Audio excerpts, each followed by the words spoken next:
Hey guys, I thought for today's devotional I would go through the concept of grace and truth.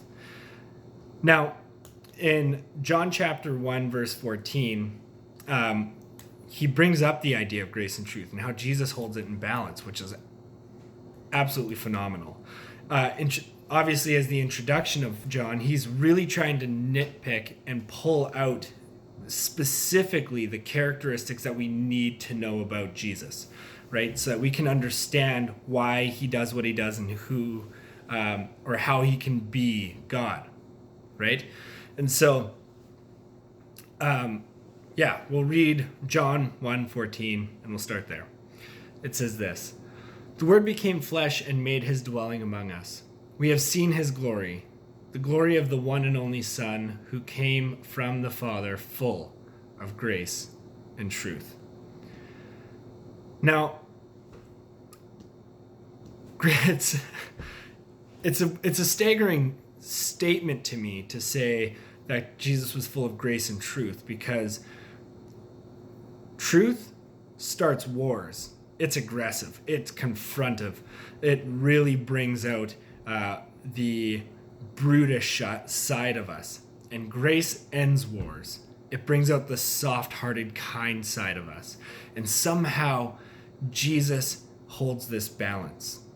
Now, I want to be very careful in how I display grace, because on one front, I want to say grace is the most aggressive is the wrong word. It's the most unwavering position.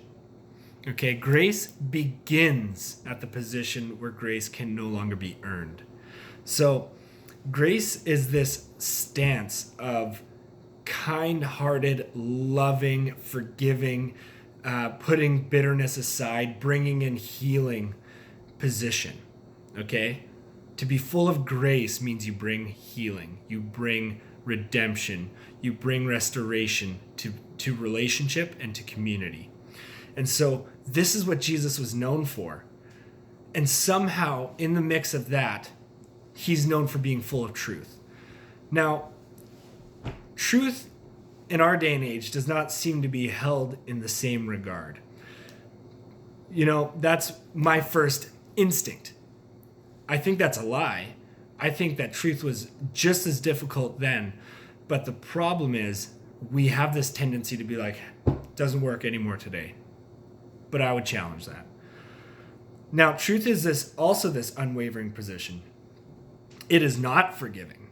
It is solid. It stands where it stands, and it is what it is.